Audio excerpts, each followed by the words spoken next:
Hey guys, magandang araw at happy New Year po sa lahat ng ating mga idol nating mga ka-sport natin dyan, mga ka-DJL Sports natin dyan. Happy New Year, no? At ito po mga idol, pag-uusapan po natin sa araw na ito at magre-react po tayo dito sa ating nabasa na naman dito kay Cuadro Alas It's My Boy, na ito na ata yung ito yung rebat niya dito sa sinabi ni Marlon The Nightmare Tapales, ang ating former world champion sa IBF at saka WBE Super Bantamweight Division, na kung saan ay natalo nga siya sa pag-undisputed dito kay Naoya Inoue. Dahil nakita natin sa interview, may nagtanong sa kanya regarding kay Cuadro Alas Casimero, hindi na daw niya kilala si Casimero, no? Na dati niyang ka-sparring, dati niyang kasamahan. At ito nga mga idol, marami tayong nababasa, no? Marami tayong nababasa ng mga negative at saka positive dito sa komento ito, no? At ito yung sinabi ni Cuadro Alas It's My Boy, patay, huyo na ako. Tapusin muna natin ang Happy New Year mga boss, tapos abangan ang mga pasabog. So nako, mukhang malalaking pasabog itong mga idol. What the fuck? Siyempre, marites tayo. Marino pala. So, makikiano tayo dito. So, yung mga marites dyan, hindi sausaw na kayo, no? Masarap ang sausawan ngayon kasi maraming inihaw ngayon, no? Kasi Happy New Year.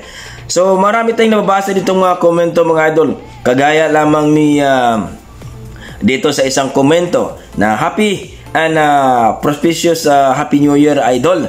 Pasensyahan nyo na si idol, nagka-miss siya sa kabugbog ni Inoue. Cuadro Alas lang sa kalam, no? Yan ang sinasabi ng iba. Aba, nagka-miss siya ng lakas ng tama. Bitaw, joke lang, pasagdi na lang na. Ibig sabihin, hayaan na lang daw itong si Marlon Tapales. Siguro mga idol, medyo baka na-open siya, no? Kasi mayroon tayong nababasa doon sa pinost din ni Cuadro Casimero na ang suporta niya sa Pinoy, pero pagdating sa talpakan daw, doon kay Naoya Inoue. So, well mga idol, marami din, no? Komento ni Cuadro Alas na na-appreciate niya yung depensa ni Marlon Tapales, pero pagdating sa opensa, medyo nakulangan, no? May sinabi pa nga siya na para bang ayaw, walang plano manalo si Marlon Tapales kasi puro depensa. Ganon din yung explanation ni Mr. Attorney Ed Tolentino sa kanyang sa depensa, magaling si Marlon, pero pagdating sa opensa, medyo nakulangan tayo. So, mukhang pinaganda lang doon kaysa kay Cuadro Alas. Alam mo naman natin, si Cuadro Casimero, din tama naman din yung sinabi niya.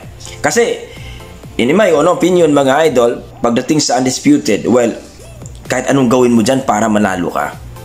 Pero, ganun talaga mga idol, kasi umaasa din tayo, no, mga boxing fans, na sabi nga niya, magiging monster siya. Yung nightmare na si Marlon Tapales, sabi niya, magiging nightmare itong si Naoya Inoue. Pero nung nangyari mga idol, siya po talaga ang nightmare, na hindi po si Inoue. At isa pa mga idol, yung interview niya, sabi nga niya, kung hindi ako nagkakamali, hindi daw malakas talaga ang suntok ni Naoya Inoue. Mabilis lang daw. Pero, na-knockdown naman ng ating kababayan, na-knockdown at saka na-TKO. Pero mukhang, Pero para sa akin mga idol, siya naman ang nakaka-experience, opinion niya yun. Siguro, hindi lang opinion, siya talaga.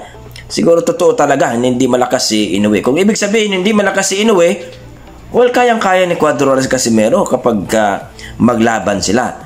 Kaya mga idol, abangan po natin yung mga latest na mga update, no, sa after ng New Year po mga idol, kasi pagkakalam ko si Casimero may laban sa 2024. So ito na yung inaabangan natin, no? Baka po mawala yung laban ni Neri versus Inoue sapagkat medyo walang hype at saka hindi pwedeng lumaban si Neri sa bansang Japan. Unless, no, yung sinabi ng kampo ni Naoya Inoue, ni promoter na si Ohashi, nasa part sila ng Middle East lalaban sa Saudi Arabia. Well, hoping tayo mga idol. Pero, ito mga idol ang sigaw ng mga boxing fans natin, mga Casimero fans. Kung may bayag daw itong si Naoya Inoue, wag na daw siyang maraming dada. Labanan na lang daw niya si Cuadro-Ales Casimero kasi pwede naman daw siyang mag-voluntary defense. Di ba? So okay, hanggang dito na ako mga idol. Kung nagustuhan nyo ang ating reaction dito sa post ni Cuadro-Ales It's My Boy, na huyo na pala ako, no? Hindi na nakilala. Yung iba sabi, nagka-miss siya na pala si Marlon Tapales. Well, mga idol, basta suportahan natin ang mga Pilipino boxer natin at hanggang dito lang ako mga idol. Maraming salamat po.